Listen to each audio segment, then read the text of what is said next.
बढ़िया ए जी है सुनना मोला 500 रुपए देबे का वो का है ना मोर मेकअप के सब सामान सिरा गे है त ले लेते हूँ। अरे मोर फूल कहना ते 500 कथस 1000 लेना।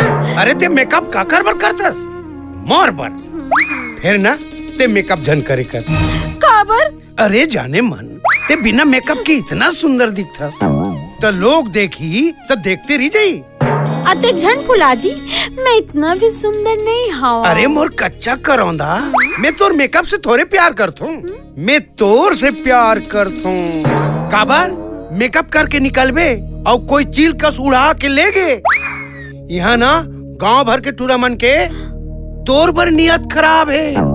मैं समझ गई जी तो सीधा सीधा बोलना कि मैं तोला पैसा नहीं देवा कह के। मैं सिरतोन कहा तो वो ये गांव के टूरा मना लड़ा कुकुर मन कस लात टपका के घर के आजू बाजू घूमते वही कुकुर मन चाप देखी के तोला मना करता हूँ वो सुने तो पैसा देवे की नहीं।